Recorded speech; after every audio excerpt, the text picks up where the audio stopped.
언니의 따끈따끈 독설. 야, 정말 오랫동안 여러분 이 언덕을 사랑해 주셔서 고맙습니다. 자, 얼마 전에 자존감을 높이는 한마디 무엇을 해줄 것인가 댓글을 달아달라고 말씀드렸잖아요. 그랬더니 정말 많은 분들이 댓글을 달아주셨어요. 몇 개야 도대체 댓글이 수백 개가 달렸는데, 자, 그 중에 여러분이 다신 댓글 중에 소개를 해드릴게요. 정말 멋있는 답들이, 여러분 정말 똑똑하세요. 많은 답들이 나왔는데 어떤 분은 이렇게 말씀해 주신대요. 이경은씨, 오늘도 수고했어, 고마워, 뭐 이렇게 말씀해 주시겠다고. 평범하지만 좋은 말입니다. 또 한 분은 시험 보고 와서 휴식하는 거니? 먹고 싶은 거 있으면 얘기해, 이렇게 얘기한대요. 아유, 또 뜨거운 말 한마디를 이렇게 하시겠답니다. 미영씨는 어이유 어디 가서 시험 보느냐고 힘들었죠? 이렇게 쫙쫙 하면서 얘기해 주신다고. 또 이거는, 아니, 부모님들한테 아이에게 어떻게 말할 것인가 얘기하라고 그랬더니 그렇게 애들이 많이 썼어요. 애들이 뭐라 그러냐면은 제가 듣고 싶은 말이 있어서요 하면서 어린 아이가 올렸는데 이렇게 올렸어요. 저는요, 머리 쓰다듬어 주면서 옆에 같이 앉아주시고 다른 말 없이 고생했죠, 그러면 눈물 날 것 같아요, 이렇게 얘기했네요. 아유, 세상에.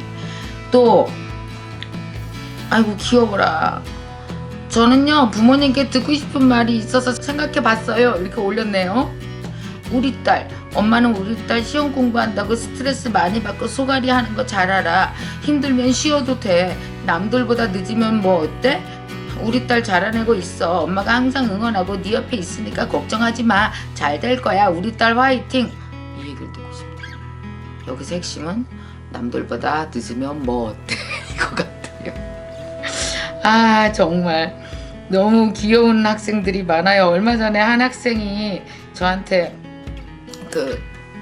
여기 댓글을 보냈는데, 엄마가 이 유튜브 김미경 TV 영상을 보는 걸 옆에서 몰래 이렇게 언뜻언뜻 훔쳐봤어요. 그러다가 자기도 그냥 선생님 거 구독하고 보고 있대요. 중학교 2학년짜리가. 그러면서 저도 유튜브 본다고, 어머 귀여워라, 중학교 2학년짜리가. 이 얘기를 듣다니. 정말 기특한 학생들 여러분 아시죠? 우리 아들 딸들이 정말 기특하고 훌륭한 애들이 많다는 거 아시고, 엄마들 힘내세요. 애들 다 따뜻하고 마음도 크고 좋은 애들입니다. 자, 오늘은 여러분과 함께 나누고 싶은 이야기, 여러분 혹시 주위에 여러분 혹시 여러분을 싫어하는 사람 없어요? 느낌으로 알잖아, 우리가. 쟤나 싫어해, 이런 사람 혹시 주위에 있지 않아요? 혹은 직장에 다니시는 분들, 직장에서 보면은 왜 직장 상사가 나를 썩 좋아하는 것 같지는 않아, 그런 사람 있죠? 근데 뭐 엄청나게 나를 해하고 뭐 막 붙어 싸우고 그러지는 않지만 그냥 서로 성격 안 맞아. 그리고 서로 좋아하진 않아. 근데 뭐 나 서로 섭섭하게 조금 하는 것도 있고, 그 사람도 나한테 좀 섭섭하게 하는데 뭐 크게 일하는데 지장은 없어서 그냥 가. 아니면 왜 이 집안에서도 있잖아요. 동서가 있어, 동서가. 근데 명절 때 만날 때마다 이렇게 약간 이 쓸데없는 소리하고 애가 감 떨어지는 소리하고 그래갖고 애 별로인 것 같아. 그래서 내가 별로 좋아하진 않아. 걔도 아는 것 같아. 서로 알아, 서로 좋아하지 않는 거. 그러나 뭐 그냥 크게 뭐 부딪힐 일은 없어. 그냥 근데 어머니 생신인데요, 지금 형님은 언제 오실 거예요? 그러면 언제 갈게? 뭐 이렇게 하지만 막 전화해서 친하게 지내는 사이는 아니야. 뭐 이런 인간관계 많지 않아요? 뭐 서로 썩 좋아하진 않지만 그렇다고 엄청 뭐 서로 부딪히지는 않고 그냥 고만고만 뭐 지낼 수는 있는 관계? 그러나 그 사람이 날 썩 좋아하지 않는 건 알아. 뭐 이런 인간관계, 이런 걸 뭐라고 그러는지 아세요? 일명 이런 사람을 작은 적이라고 합니다. 작은 적. 여러분, 작은 적을 어떻게 데리고 살면 제일 좋을까요? 그냥 데리고 살면 돼요. 나한테 큰 피해 안 주잖아요. 크게 부딪힐 일도 없잖아요. 그러나 어떻게 되는지 아세요? 뭔 일이 크게 한번 뻥 터지면 여러분, 작은 적이 큰 적이 되는 건 일순간입니다. 그런 실수 해보신 적 없어요? 그 동서가 나 별로 싫어하는 거 내가 알아. 아는데 뭐 그냥 가족처럼 지내는데 문제 없으니까 끌고 가기로 했어. 근데 어느 날 짚고 넘어가야겠어. 이 짚고 넘어가면 안 돼, 여러분. 짚지 마. 짚지 마. 짚으면 큰일 나 거기. 아주 쑥 빠져 죽어요. 근데 어느 순간에 어느 날 되게 짚고 넘어가고 싶을 때 있지 않아요? 사람이 살다 보면 그렇게 험한 수를 둘 때가 있어요. 짚고 넘어가고 싶어. 요번 구정 때 만났더니 애가 좀 영 마음에 안 들어. 한마디 해야 될 것 같아. 짚고 넘어가야 될 것 같아. 그래서 형님으로서 전화를 한 거지. 그래서 내가 뭐 이렇게 말 안 하려고 그랬는데 하지 마. 말 안 하려고 그랬으면 해요. 이제 그날은 왜냐? 짚고 넘어가고 싶으니까 말 안 하려고 했는데 동서 있잖아. 그러니까 나를 평소에 형님으로 생각을 안 하는 거지. 응? 내가 지난 몇 년간 두고 봤는데 그냥 뭐 그냥 두고 살 수도 있어. 두고 사세요. 그럼 자근적으로. 근데 짚고 넘어가려고 그랬다니까 그날. 그래서 끝내는 거예요. 그냥 뭐 내가 말 안 하려고 그랬는데 그러니까 내가 동서가 나 별로 나 안 좋아하는 거 나 알거든. 그래도 말을 그런 식으로 하면 안 되지. 아주 3번 4번 아주 똘똘하게 지 딴엔 지가 똑똑하다고 생각하고 하는 짓이에요. 근데 이게 얼마나 바보 같은 짓인지 보세요. 그럼 동서가 어떻게 했는지 알아요? 동서도 형님이 나 약간 탐탁지 않게 생각하는 거 알았었다? 그래서 동서도 형님이 뭐야? 작은적이었어요. 서로 작은적이었던 거야. 근데 형님이 전화하는 바람에 어떻게 됐어요? 내가 너의 큰적이라는 걸 알려주게 된 거예요. 형님이 나 싫어하는 거라. 그럼 형님 저도요 말이 나왔으니까 나도 이런 얘기까지는 안 하려고 그랬거든요. 그래서 서로 안 하려고 했던 얘기를 다 해버리는 거예요. 결국 어떻게 됐을까요? 그날 밤부터 그냥 구정 때 만나서 좀 문제는 있었지만 그냥 뭐 서로 텔레비 보고 각자 자기 생활하고 잠자고 하는데 문제가 하나도 없었던 인간관계잖아요. 근데 어떻게 됐을까요? 그 전화하는 바람에 그날 둘 다 잠을 못 잔다. 왜냐? 저기 성수동에 큰적 하나가 사는 걸 내가 알아버렸거든. 저기 가양동에 큰적 하나가 사는 걸 내가 이미 알아버렸거든. 큰적이라는 건요 나에게 영향을 미치는 걸 큰적이라고 그래요. 그 기준이 뭘까요? 나에게 영향을 얼마나 끼치느냐, 나를 얼마나 괴롭히느냐, 내 마음이 걔 때문에 얼마나 괴로우냐 그거잖아요. 그럼 다음날 추석 때 또 만날 거 아니요? 만나면 어떻게 돼요? 옛날에 작은 적 둘이 있을 때는 서로 전도 붙이고 뭐 그나마 얘기를 해. 그것 좀 갖다 줘 동서. 그러면 내 그동안 잘 지내셨어요 형님? 그래도 화장 잘 받으셨네요. 뭐 이런 식으로 대충 마음에 없는 말이라도 했잖아요. 이제는 어떻게 돼? 마음에 없는 소리 안 한다? 그리고 서로 쌩 해갖고 얼마나 불편하겠어요. 여러분 그 큰 적을 평생 데리고 살려면 어떤지 아세요? 굉장히 힘을 많이 들어야 돼요. 말하자면 왜 이런 거 있잖아요. 리어카에 작은 적이면 작은 걸 끌고 가는 거예요. 요만한 사과 2덩어리 들어있는 리어카를 끌고 가려면 좀 뭐 그냥 끌고 가면 되잖아요. 가볍게. 큰 적이면 어떤지 아세요? 시멘트 10부대가 들어있는 거랑 똑같아요. 질질 끌고 가야 돼요. 여러분 그래서 세상에서 제일 불행한 게 어떤지 아십니까? 큰 적이 곳곳에 있는 사람들이요. 그래서 그런 리어카가 한 100개 되는 거예요. 얼마나 무겁겠어요. 얼마나 괴롭겠어요. 사는 게 얼마나 힘들겠어요. 그래서 여러분 분명히 알아두세요. 짚고 넘어가지 말아요.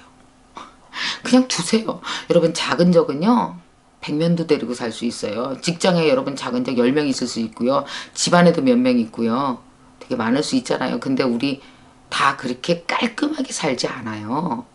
그렇게 깔끔하게 만들려고 그러다가 인생이 진짜 깔끔해지는 수가 있어요. 아무도 안 남아나는 수가 있어요. 그래서 여러분 제발 작은 적 큰 적으로 만들지 맙시다. 짚고 넘어가서 작은 적 큰 적 만드는 바람에 인생 힘겹게 밤에 잠 못 자고 살지 말고요. 여러분 그냥 작은 적은 작은 적대로 두세요. 그 사람도 내 인생에 작은 적으로서 뭐가 있어요? 내 인생에 역할이 있어요. 나한테 주는 것도 있잖아요. 못 주는 것도 있지만 그런 인간관계 두고 사는 것 그것도 사람이 인간관계에서 살아가는 하나의 기술이 될 수도 있고요. 살아가는 하나의 나를 덤덤하게 행복하게 살게 해주는 하나의 방법 아닐까요, 여러분? 작은 적, 큰 적 혹시 만들려고 작정한 적 있어요, 오늘? 짚고 넘어갈까? 짚지 마. 짚고 넘어가면 큰일 나니까 짚고 넘어가지 마시고 그냥 넘어가십시오. 그래서 여러분 인생에 큰 적이 없으셨으면 좋겠어요. 그래야 훨씬 더 편안하게 다른 일 해나가면서 훨씬 더 행복하게 잘 살아나가실 수 있으니까요. 절대 작은 적을 큰 적으로 만들지 맙시다. 자, 언니의 따끈따끈 독설. 자, 오늘이 몇 번째일까요? 꽤 많이 된 것 같아요. 자, 오늘 몇 화예요?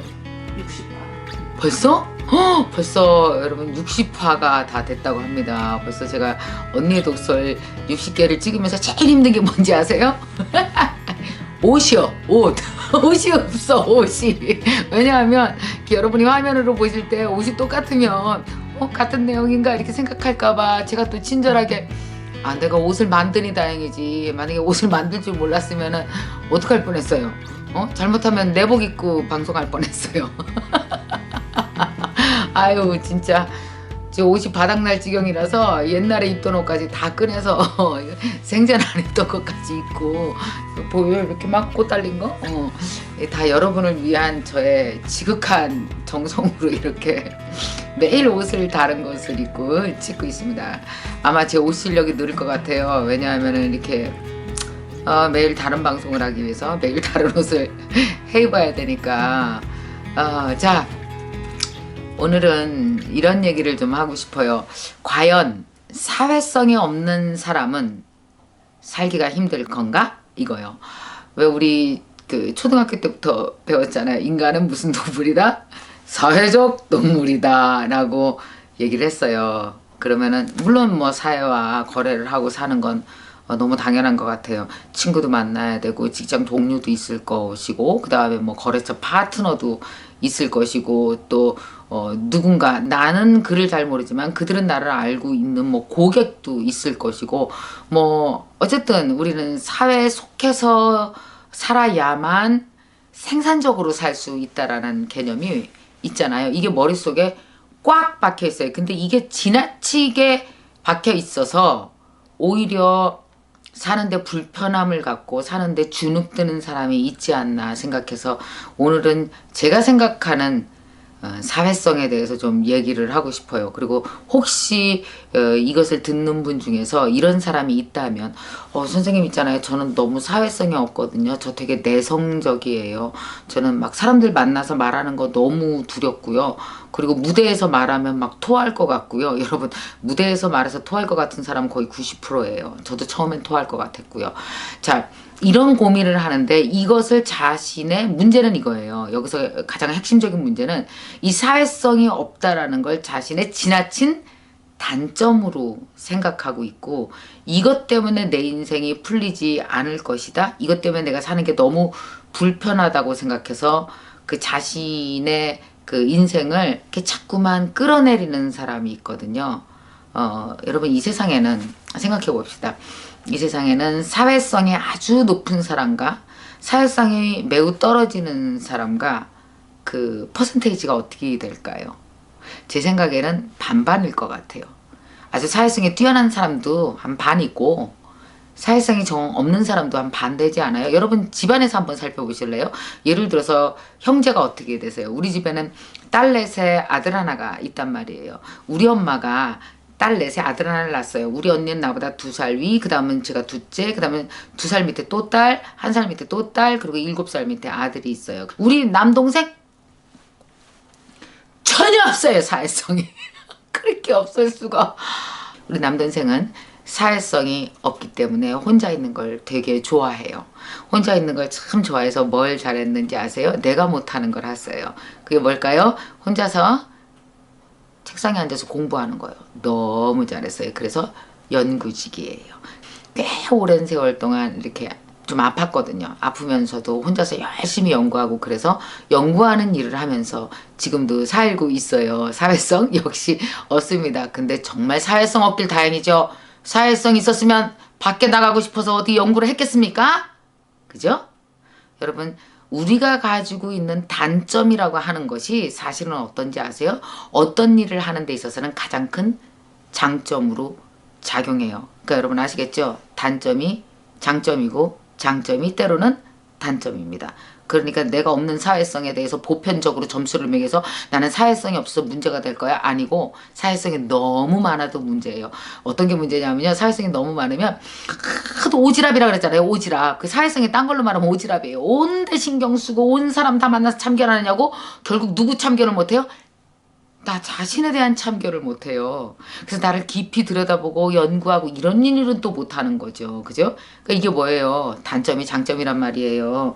그 다음에 이제 위로 올라오면은 내 동생 있잖아요. 걔는 자기의 장점이 사회성이라는 걸 굉장히 늦게 깨달았어요. 40이 넘어서 깨달았거든요. 자기한테 그런 장점이 있는지. 그래서 사실은 사회성이 있는 장점을 가지고 막 장사하면서 재밌게 살고 있어요. 지금 현재. 그 다음에 이제 셋째, 우리 셋째는 사회성이 그렇게 있지는 않아요. 전업주부로 살았거든요. 전업주부로 사는 바람에 집에서 혼자서 밖에 나가서 막 사람 만나고 막 떠들고 이러는 것보다는 혼자서 옷 만드는 걸 되게 좋아해서 옷 만드는 수준이 장난이 아니에요. 여러분 되게 누군가를 만나지 못하고 누군가와 만나서 막 사회성을 발휘하는 걸 못하면 그 사회성이 응축되어져서 응축이라 그래요. 그런 걸.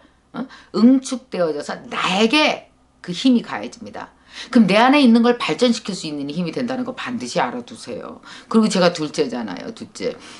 저는 사회성이 있어요. 있으니까 이런 일을 당연히 하게 되겠죠. 근데 반면에 저는 뭐가 없냐 하면은 누구 친밀하게 만나서 그 사람이랑 그러니까 친한 친구가 한 10명, 20명 되지는 않아요. 저는. 그래서 친한 친구는 딱 3명 있어요. 저는 그렇게 많이 있지 않거든요. 딱 3명의 친구와 아주 가끔씩 만나고 대부분의 시간은 제 일을 하는데 써요. 일을 하는데. 그러니까 막 약속을 막 잡고 밥 먹으러 다니고 이러는 걸 엄청 좋아하는 편은 아니에요. 또 그런 성격 때문에 제가 그래도 이렇게 공부하고 하면서 이 일을 해낼 수 있을 것 같아요. 우리 언니는 사회성이 좀 있는데 자기가 필요한 만큼이에요. 그러니까 그 이상 있지는 않아요. 근데 중요한 건 자기 일하는 데 필요한 만큼의 사회성은 또 갖고 산단 말이에요. 자, 여러분은 어떻게 생각하세요? 여러분은 사회성이 있으세요? 없으세요? 지금 이 얘기를 들으니까 여러분도 이 얘기를 들으면서 생각을 하셨을 거 아니에요? 나는 어떤 사람인가? 서 팀장은 어때요? 사회성이 많은 사람이에요? 적은 사람이에요? 어떻게 생각해요? 저는 일에 필요한 만큼만 사회성이. 그렇지. 내가 볼 때도 그래요. 이게 맞는 얘기예요. 우리 서 팀장은 나랑 같이 일한 지 꽤 오래됐단 말이에요. 근데 가만히 보면은 막 친구도 많고 막 나가서 얘기하는 거 좋아하고 전혀 그렇지 않아요. 전혀 그런 성격이 아니에요. 그런데 중요한 거 일에 필요해서 누군가를 만나고 이래야 될 때는 그 사람과 되게 진실한 관계를 잘 유지하는 사람이에요. 잘 유지하는 사람이에요. 그래서 서 팀장 같은 사람이 뭘 하면 성공할 거냐 하면은 내 보기에는 보험했으면 성공했을 거예요. 아, 여러분 제 말 안 믿으시는구나. 그 보험회사에서 그 설계사로서 돈도 굉장히 많이 벌고 성공한 사람들을 보면 되게 진득한 성격이고 그래서 20년간 대부분 그 일을 오랫동안 하고 있고 그 필요한 만큼의 진실한 인간관계를 잘 이어가는 사람이에요. 막 와글와글 시끄러우면서 이 사람 저 사람 이 사람 저 사람 그런 사람들이 아니더라고요. 그래서 여러분 사회성은 내가 필요한 만큼 내 일에 필요한 만큼 적절하게 사회성의 범위가 요만큼인데 내 일이 필요한 사회성은 만약에 이 정도야. 그럼 어떤지 아세요? 여러분 충분히 그 정도 벌릴 수 있는 사람이에요.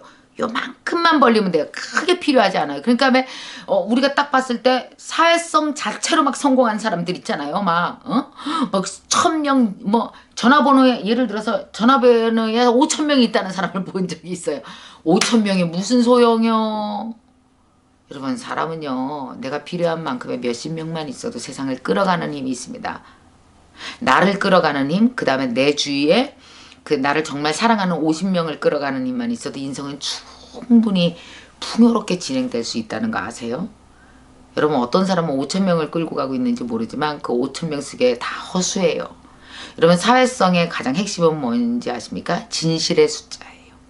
진실의 숫자만 어느 정도 갖춰 있다면 여러분은 사는데 아무 문제가 없다는 거 아시겠어요? 저도 그 진실의 숫자는 저한테 있습니다. 그것과 함께 살아갈 때 사람은 안정감과 행복을 느끼지 5,000명과 함께 안정감과 행복을 느끼는 게 아니거든요. 그러니까 중요한 건 바로 이겁니다. 저 따라 사세요. 나는 사회성이 있는 사람이다.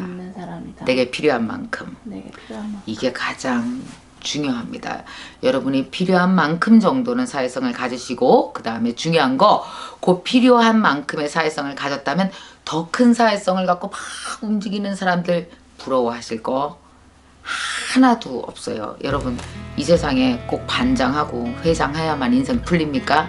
반장 회장 한 번도 안 해봤지만 내 인생에 나 스스로 나를 끌어가는 반장, 나를 끌어가는 회장들이 얼마나 인생을 알차게 살고 있는지 아세요?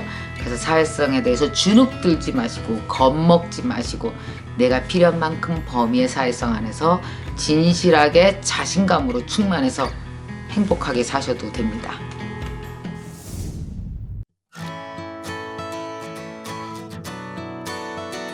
안녕하세요. 언니의 따끈따끈 독설이에요.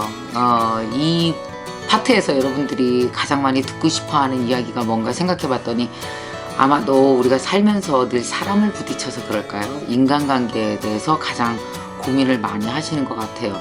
저는 어떨까요? 심하겠죠?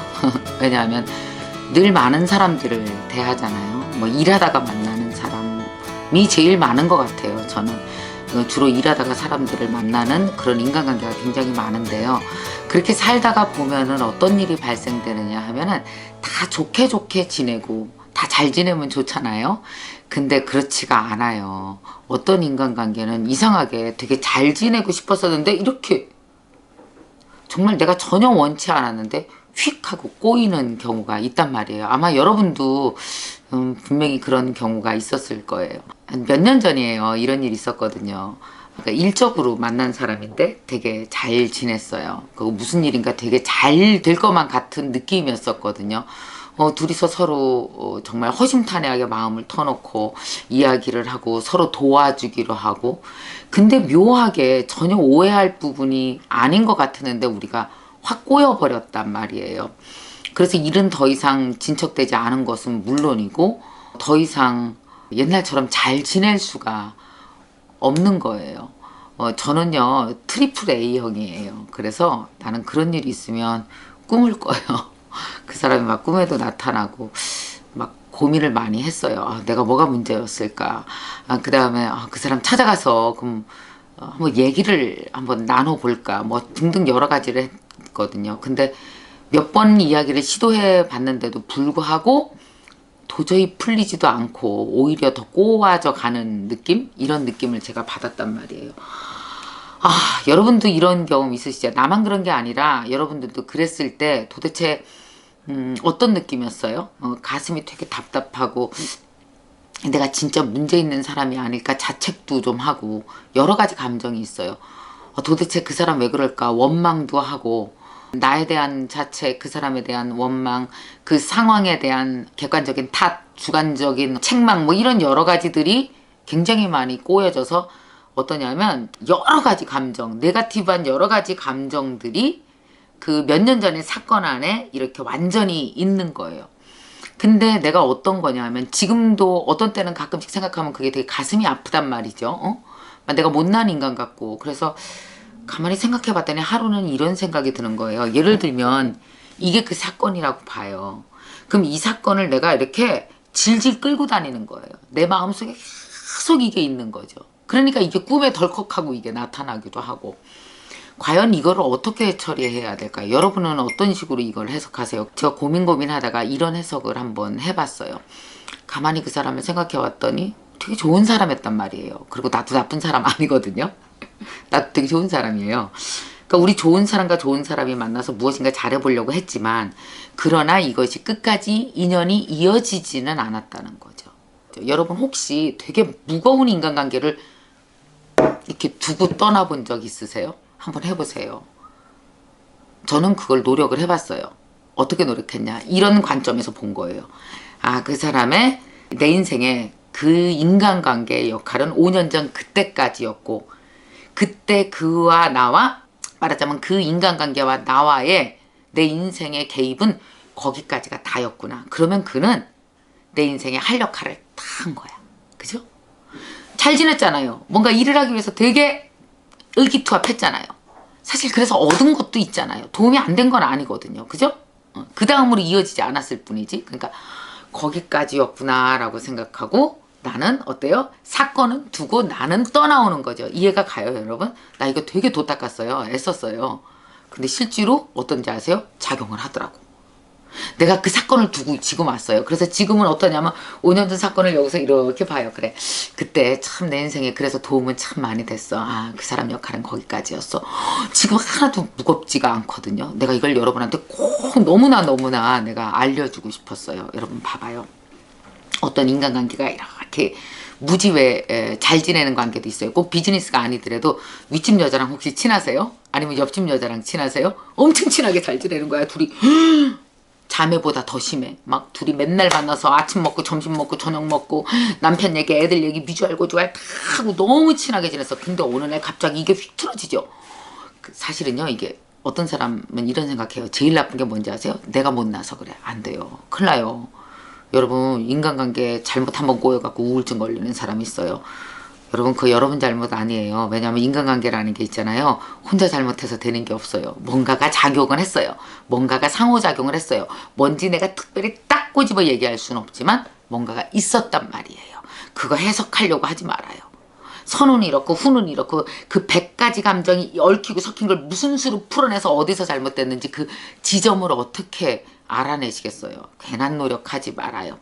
인간관계라는 게 다 그렇단 말이에요. 서로 뭔가가 이렇게 그냥 이렇게 얽히고 설키고 꼬여서 더 이상 옆집 여자와 말도 안 해.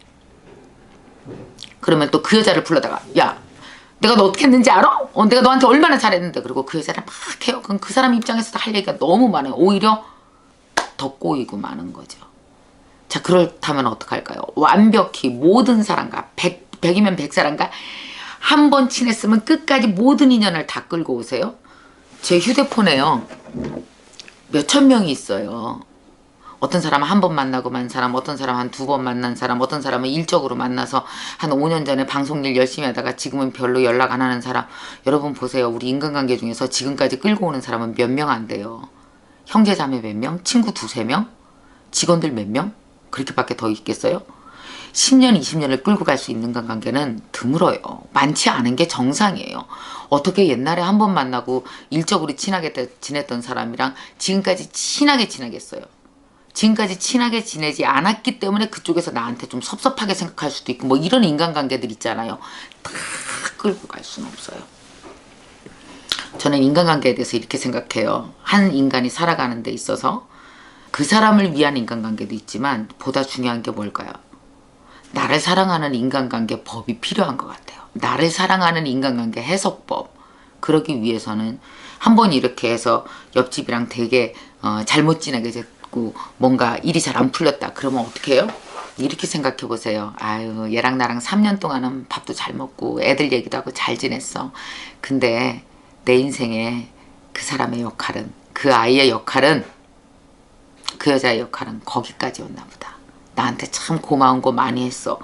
라고 딱 어떻게 이렇게 예쁘게 막 이렇게 헤집어서 막 흐트려갖고, 갖다 막, 분해해서 어떻게 하려고 생각하지 말고 이렇게 그 인간관계 30년간 잘 옆집이랑 지낸 걸 이렇게 예쁘게 포장하세요. 예쁘게 포장해서 어떻게 해요? 그냥 거기 두세요. 3년 전 그곳에 이렇게 두고 나는 떠나와서 또 내 생활을 하는 거죠. 사실은 그게 나를 생각하고 나를 사랑하는 인간관계 해석법이 아닐까 제가 생각해 봤거든요. 참 어렵죠. 그죠? 사랑관계 진짜 어려워요. 살다가 보면 이렇게 인간관계라는 게 쭉 가다가 어느 순간 옆으로 확 삐지기도 하고 이쪽으로 삐지기도 하고 우리가 모르는 곳으로 튀기 마련이거든요. 그리고 두 번째는 또 끝까지 10년, 20년 끌어갈 수 있는 인간관계는 드물어요. 그게 정상이에요. 내가 문제가 있어서 그런 거 아닐까라고 얘기하지 말아요. 사람이 사람과 대하는데 제일 나쁜 게 뭐냐 하면은 무슨 일인가 생겼을 때 자기를 자책하는 거예요. 그래서 왜 연애할 때 보면 여자들 그런 여자들 있어요. 남자랑 사귀다 보면 헤어질 수 있잖아. 근데 나만 사귀면 남자가 불행해져. 뭐 이런 식으로 소설 쓰지 말라고요. 이렇게 없는 불행을 막 창의적으로 만들어갖고 막 불행을 지어내고 그런 짓 하지 말아요. 여러분이 누군가를 불행하게 만드는 사람이 아니라 서로 상호작용해서 그런 일이 생긴 것 뿐이에요. 그러니까 해석을 그렇게 해야지 맞다고요. 또 더 나쁜 거는 그 사람 찾아가갖고 막 그 사람 미워하고 억울해서 내 분노 에너지를 거기다 다 쓰는 거예요. 예쁜 에너지만으로 살기도 힘든데 분노 에너지로 하루 이틀 거의 뭐 1년을 보내는 사람도 있어요. 그러면 몸이 남아나겠어요? 관계가 남아나겠어요? 새로운 인간관계를 할 수가 있겠어요? 그거 아닌 거죠. 그러니까 여러분도 잘못 없고 그 사람도 크게 잘못한 건 없어요. 그냥 잘하려고 하다가 뭔가 이런 요소 하나가 끼어들면서 이게 부풀어지고 꼬여지면서 뭔가의 사건이 생겼단 말이에요.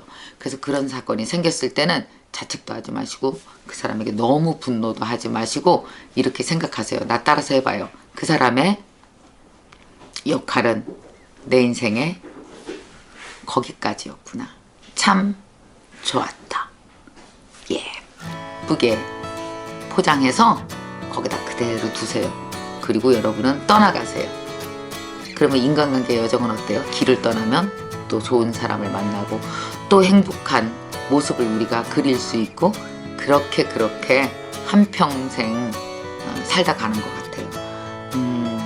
나를 사랑하는 인간관계 해석 어떻게 하실래요? 자책하지 마시고 망치지 마시고 나를 살리는 해석을 통해서 더 사람과 잘 지내시고 기쁘고 행복하게 지내시기 바랍니다.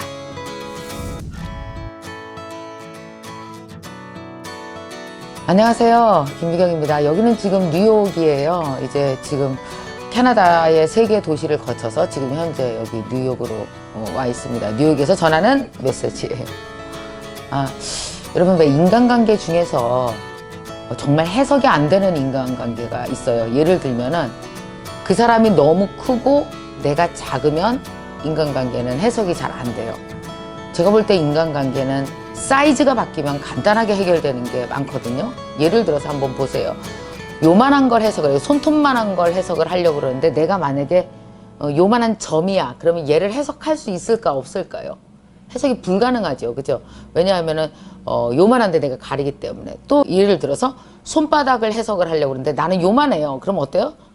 손바닥에 내가 100분의 1도 안 되잖아요. 그럼 어때요? 이 100분의 1을 알 수가 없는 거예요. 해석이 안 되는 거예요. 제압당하고 마는 거죠. 그럴 때 요만한 점이 할 수 있는 일이라는 건 뭐냐 하면은 100을 욕하는 것밖에는 할 수 없어요. 어쩜 저럴 수가 있어? 어떻게 나한테 이럴 수가 있어? 이것밖에는 안 돼요. 근데 아무리 요만한 점이 이만한 손바닥을 해석을 하려고 그래도 제 보기에는 역부족이에요. 절대 해석이 안 됩니다. 그러면 어떻게 하면 해석할 수가 있을까요? 이 손바닥보다 이렇게 커버리는 거예요. 완전히 커버리면 한눈에 보여요. 아, 제가 그래서 그랬구나. 그 사람은 그때 그럴 수밖에 없었구나. 아, 그때 왜 내가 이해하지 못했을까? 이 사이즈 게임인 것 같아요. 제가 그걸 한번 느낀 적이 있단 말이에요. 저는 어렸을 때 아버지가 정말 해석이 안 됐었어요. 우리 아버지가, 내가 어렸을 때 아버지는 이만했겠죠. 나는 요만했겠죠. 아버지를 해석할 수가 없는 거예요. 우리 아버지는 어떤 사람이냐 하면은 계속 망해요. 뭐가 그렇게 일이 안 돼요. 막 자꾸 사업마다 하는 사업 한 8가지 했대요. 8가지 다 망했고 결국 그 모든 대가는 우리 자식들이 치렀고 그리고 또 가장 큰 대가는 누가 치렀을까요? 가엾은 우리 엄마예요. 그래서 나는 어렸을 때 우리 엄마는 너무 가엾은 거예요.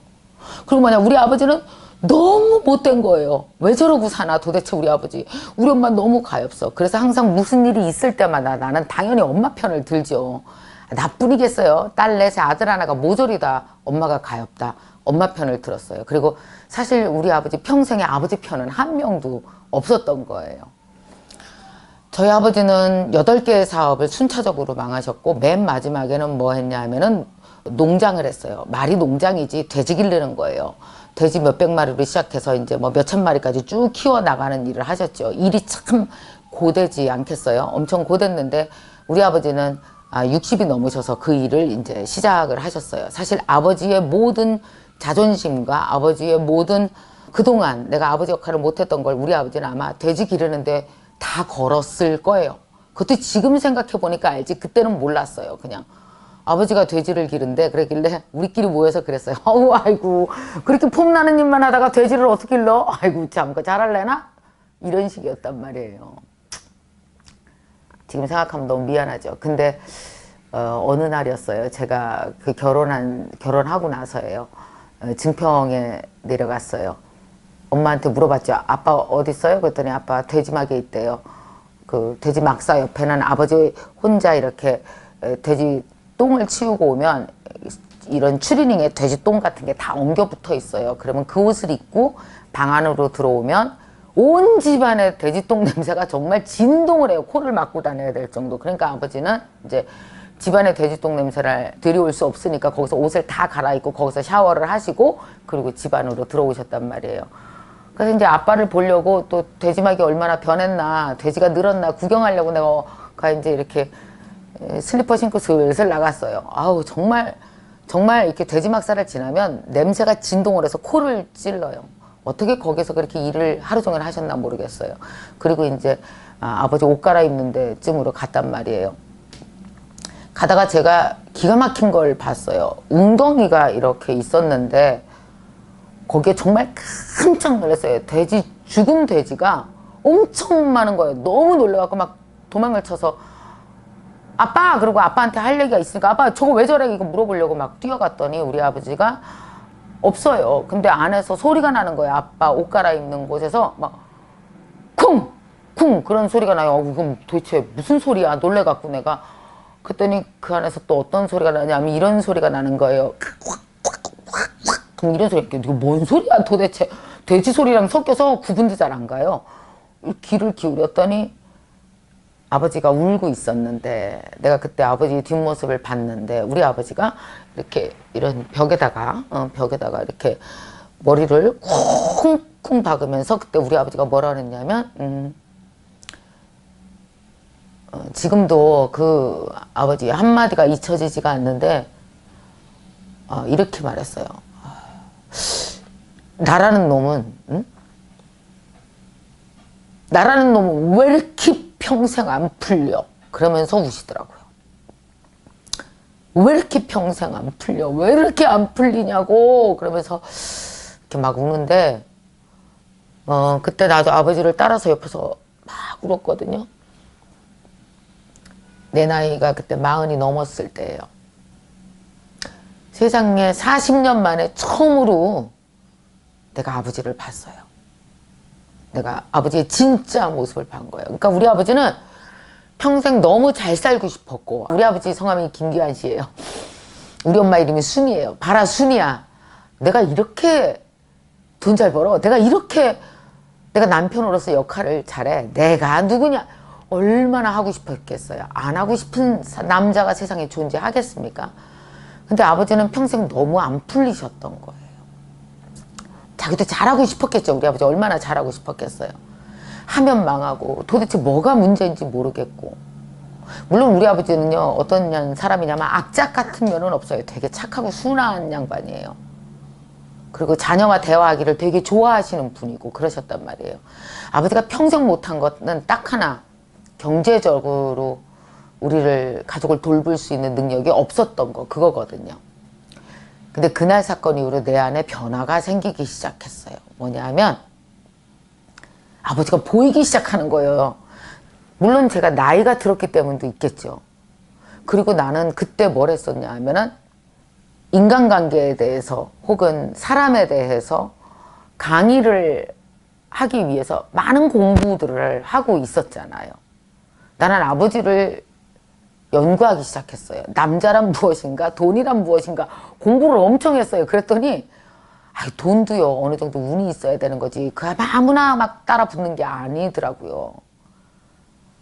그러니까 결국 제가 아버지를 연구하고 공부하면서 느낀 거는 우리 아버지는 성품이 그런 사람이에요. 그러니까 돈을 막 벌고 이러는 데 대해서 성품이 썩 적당한 사람은 아니었던 거예요. 그러나 남자로서 아버지로서 돈을 벌고 싶었는데 계속 망했던 사람이에요. 그래서 너무 슬프고 힘들었던 사람인 거지 우리 아버지가 가족을 돌보지 않으려고 했거나 돈을 안 벌려고 일부러 한 짓은 아니더라고요. 그래서 나는 그때 생각했어요. 세상에는 운명적으로 돈이 안 붙는 남자가 꽤 있구나. 아마 한 30%는 되는 것 같다.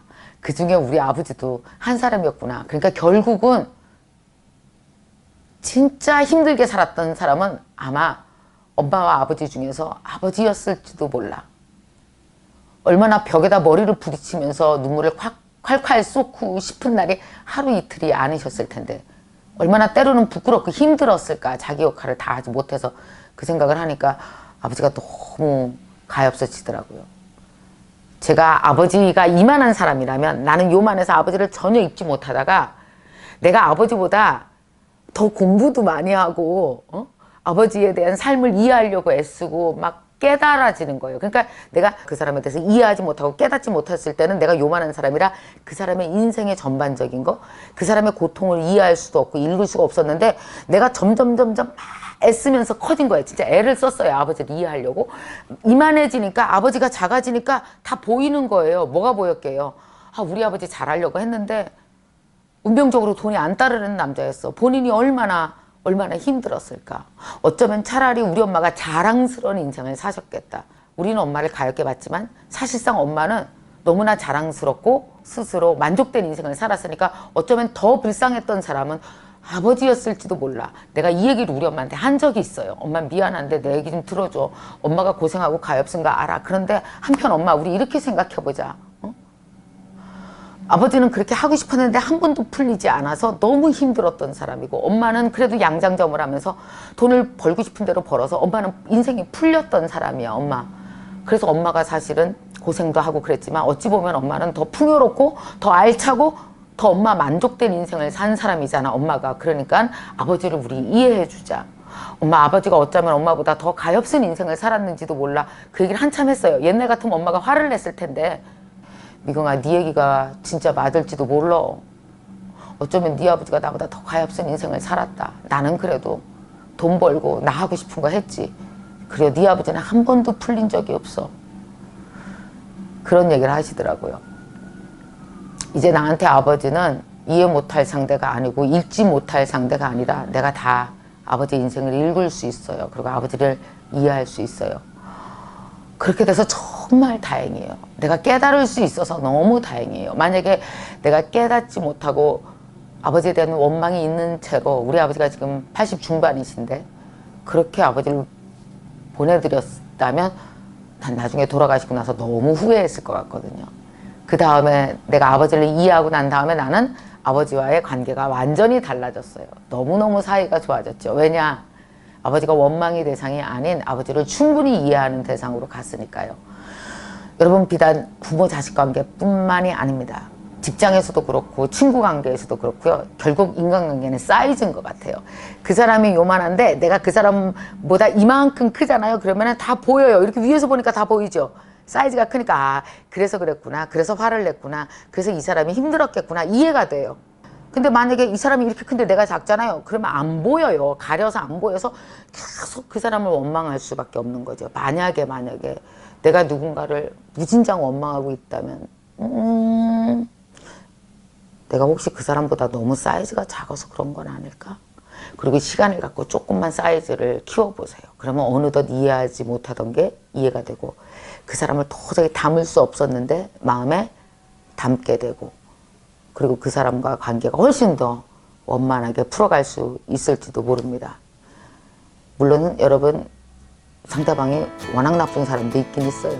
그러나 굉장히 많은 부분에서는 내가 그보다 너무 작아서 그 사람을 담을 수 없어서 내 안에 들어오게 할 수 없어서 내치는 경우도 이해할 수 없어서 읽지 못해서 그냥 그 사람을 원망하는 단계 그냥 거저 욕하는 단계로 지금 머물러 있을 수도 있으니까요. 혹시 누군가와 힘들다면 그와 나와의 사이즈에 대해서 한번 생각해 보시고 내 사이즈는 온전한가 이건 더 넓혀야 되는 거 아닌가에 대해서 꼭 생각해 볼 수 있는 기회가 한 번쯤 있으셨으면 좋겠습니다.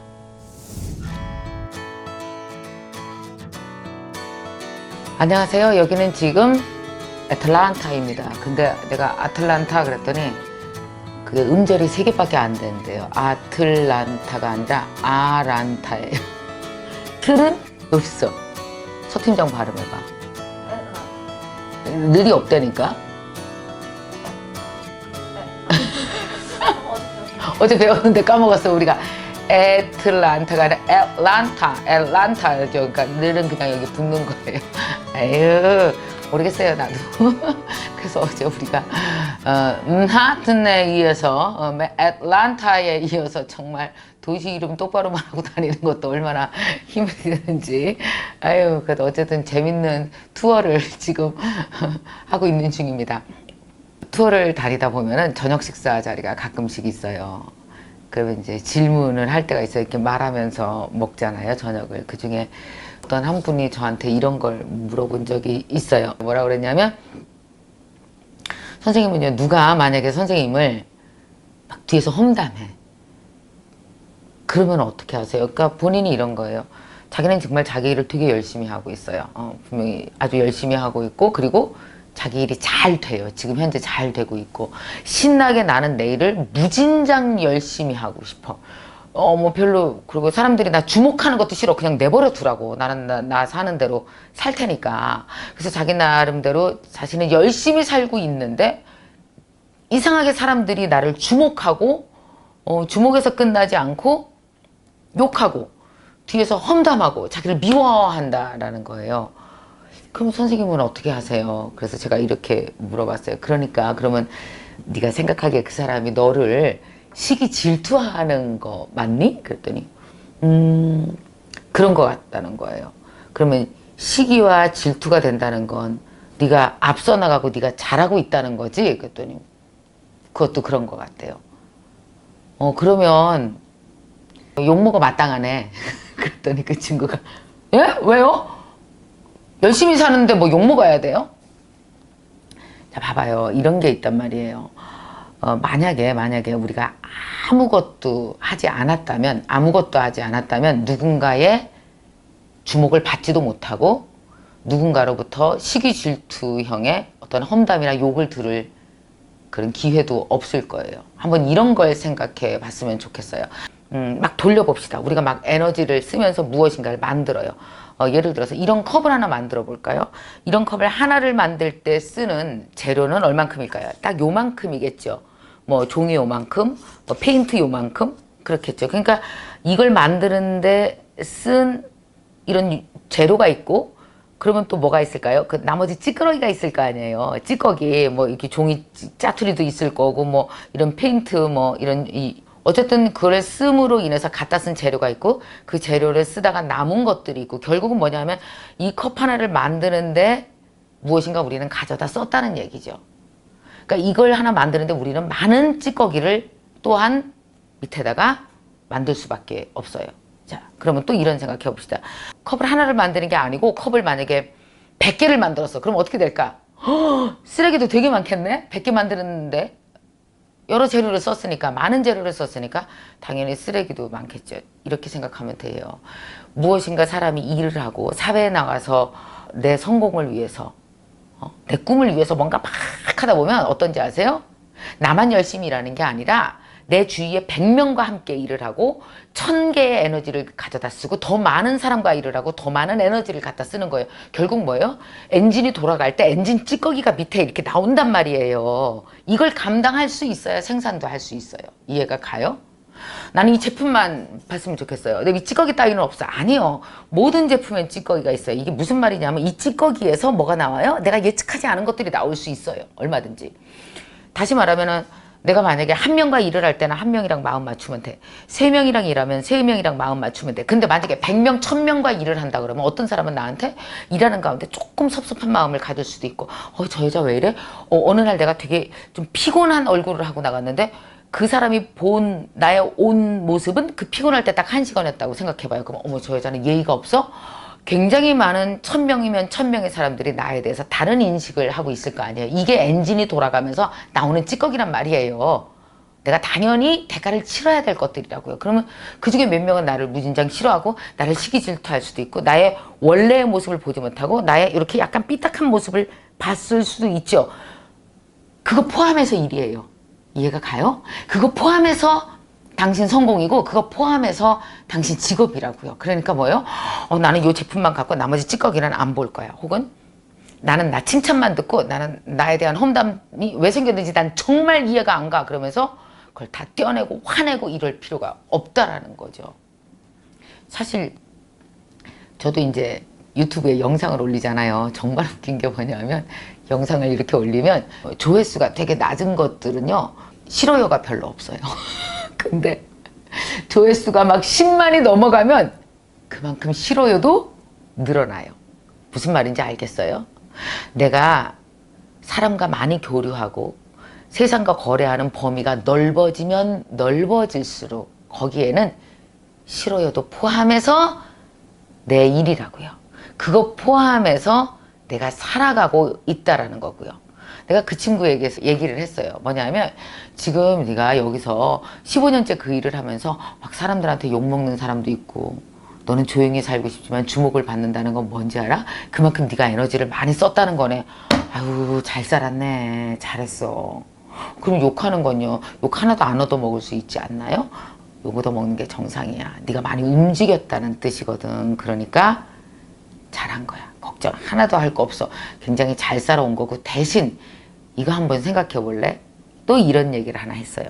자, 우리가 만약에 돈을 번다고 생각을 해봐요. 그러면 요 한 컷만큼의 돈을 벌었다. 그러면은 여러분 어떤지 아세요? 이게 완전히 꼭 내가 순수하게 노력해서 번 돈, 내가 정말 벌어야 될 돈만 들어오는 게 아니라 얼떨결에 딸려 들어오는 돈도 있어요. 아, 내가 그거는 꼭 마진을 그 정도 안 먹어도 되는데 조금 마진을 더 먹은 돈도 여기 들어와 있을 수 있고, 어떤 사람은 그 돈 내면서 아우 못됐어, 되게 많이 남기고 난리야 막 이러면서 나한테 준 것도 있고, 어쨌든 누군가는 정말 기분 좋게 나한테 그 돈을 준 사람도 있냐. 뭐 어떤 사람은 되게 아까워하면서, 어떤 사람은 좀 싫어하면서 그 돈을 줬을 수가 있죠. 그러니까 내가 번 돈에는 굉장히 많은 이야기가 담겨 있고요. 굉장히 많은 성분, 또 다른 성분의 돈들이 들어있어요. 그러니까 여기에 뭐가 있냐면, 저는 늘 생각해요. 사람이 돈을 벌 때는 독도 따라 들어서 들어온다고요. 돈을 벌 땐 요만큼 독도 따라 들어와요. 그게 뭔지 아세요? 그래서 사람들이 나를 시기하고 질투하고 험담하는 사람이 있는 거예요. 근데 시기하고 험담하고 질투하는 사람한테 일일이 가서 이렇게 죄송합니다 이렇게 나눠줄 수 있는 방법도 없잖아요. 누군지도 모르고. 제일 좋은 방법이 뭔지 아세요? 내 돈에 들어온 독을 내보내는 방법이 있어요. 어떤 식으로 내보낼까요? 그 사람을 찾아서 내보낼 수는 없으니까 정말 내 마음이 가는 사람한테 그 돈을 주세요. 그게 뭐예요? 사회공헌이에요. 그게 자원봉사고요. 그게 기부예요. 기부. 그래서 돈을 많이 번 사람은 그러면 더 많이 기부해야 되겠네? 예스. 왜냐? 그 돈에 독이 더 많이 들어있다니까요. 그걸 빼내버려야 돼요. 빼내야 돼요. 어제 그런 얘기를 이제 그 친구에게 했더니 훨씬 얼굴이 밝아졌어요. 그랬구나. 그러면 내가 이렇게 막 주목받는 걸 부담스러워했던 건 앞뒤가 안 맞네요. 내가 열심히 살았으니까 누군가 주목하는 건 맞는데, 그럼 부담스러워하지 말고 그럼 그대로 그냥 받아들여야 돼. 그럼 사람들이 나를 험담하고 그런 사람들이 한 명도 없을 수는 없겠네요. 있다라는 건 내가 그만큼 열심히 살았다는 증거네요. 어이 똑똑하다. 어떻게 잘 알았니? 그럼 이제 지금부터 저는 10%를 내보내면 돼요? 그러길래 그래. 내보내.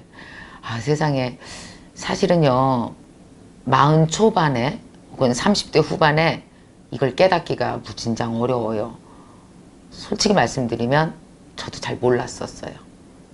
정말 몰랐었어요. 그래서 저도 언제 한 40대 초반에 누군가에게 그런 얘기를 했는데 그분이, 제 스승 같은 분이 저한테 이런 얘기를 해줬었어요. 야야, 그 행복하게 생각해야 된다. 그 아무것도 안 하고 방구석에 이렇게 있어봐라. 누가 너를 그렇게 끌어내갖고 너한테 험담을 하겠냐. 복인 줄 알아라. 이런 말씀을 하셨는데, 여러분 우리는요 우리한테 온 것 중에서 뭐가 복인지, 실질적으로 무엇이 복이 아닌지 구분할 수 없습니다. 어쩌면 누군가가 나에게 하는 아유 쟤 왜 저래 하고 하는, 이렇게 똑바로 이렇게 웃으면서 보는 것도 있고, 어떤 사람은 이렇게 보는 사람도 있잖아요. 근데 이거나 이렇게 보는 거나 다 복이다. 내가 살아있다는 증거고 내가 열심히 살았다는 거구나. 그러니까 그 눈총에 막 신경 쓰고 거기를 쳐다보고 있으면 안 돼요. 그거는 그 사람이 나를 쳐다보는 방식인 거지, 그냥 그대로 두세요. 나도 그런 방식으로 계속 째려보다가는 어떻게 돼요? 내가 거기에 너무 많은 에너지를 써서 내 일을 못 하잖아요. 그건 그 사람의 방식이에요. 그 사람 입장에서는 어떤지 아세요? 이제 그 사람 얘기를 좀 해볼까요? 기영이 얘기 나왔으니까. 그 사람은 사람을 이렇게 보지를 않고 아유 저거 조금 기분 나쁜 거 하나 있었는데 그걸 갖고 계속 5년 내내 이렇게 하고 쳐다보는 건 무슨 뜻인지 아십니까? 사람은요 정면으로 바라봐야지 교류할 수 있고 그 사람한테 얻을 것도 있고 그 사람으로부터 서로 생산적인 관계가 형성되지, 삐딱하게 보잖아요. 생산적인 관계가 하나도 안 이루어지고 눈만 돌아가요. 결국 어떤지 아세요? 이 눈 돌아가는 사람은 얻을 게 하나도 없어. 이게 굴곡돼서 삐뚤어지게 들어오기 때문에. 근데 이게 또 어떤지 아세요? 이렇게 사람을 이렇게 보는 게 한 번 보잖아요? 이게 또 습관이 된다? 그런 사람 많을 텐데. 회사 가보세요. 늘 사람을 이렇게 보는 사람이 있어요. 늘 험담하려고 준비하고 있고, 어떻게 하든지 그 사람을 이렇게 요만한 거 흠이라도 잡아내려고 늘 이런 사람들은요, 본인이 알아요. 자기가 그게 습관이라는 거. 그럼 어떤지 아세요? 인생 내내 시선이 삐뚤어져 있어요. 시선이 삐뚤어져 있다는 건 사람을 바로 볼 줄 모른다는 거고, 사람을 바로 볼 줄 모른다는 건 인간관계가 삐뚤어져 있다는 거고, 돈도 다 삐뚤어져서 들어와요. 왜곡돼서 들어와요. 아니, 안 들어와요. 오다 막히니까. 오다 막히니까. 그러니까 이렇게 보는 사람을 막 기어이 막 어떻게 하려고 같이 이렇게 쳐다보지 말아요. 이 사람 삐뚤어진 대가는 그가 다 인생에 다 받는다니까. 우리가 신경 쓰지 않아도. 내 시선이나 바로 관리합시다. 내 시선. 시선을 바로 관리함과 동시에 하셔야 될 거. 이렇게 내가 막 열심히 살다 보니까 엔진을 막 돌렸어. 막 여러 사람과 만나고 막 돈도 많이 벌고 막 열심히 일하고 막 많은 사람과 많은 것들과 교류했어요. 찌꺼기가 많이 남잖아요. 이거 쓴 대가를 우리가 좀 사회에 내야 되지 않을까요? 많이 썼으니까. 다른 사람 에너지 많이 끌어다 썼으니까 대가를 좀 내야 되지 않을까요? 이걸 우리는 뭐라고 불러요? 기부라고 부르는 것 같아요. 깨닫는 게 어렵지만 그러나 깨달으실 수 있습니다. 여러분, 이 법칙을 일찍 깨달으면 깨달을수록, 혹은 30대 초반에 40대에 깨달으면 깨달을수록 인생은 훨씬 더 풍요로워지고, 그리고 내가 돈을 버는 데 대한 기준이 생기고 내 꿈에 대한 기준이 생겨요. 훨씬 더 롱런하실 수 있습니다.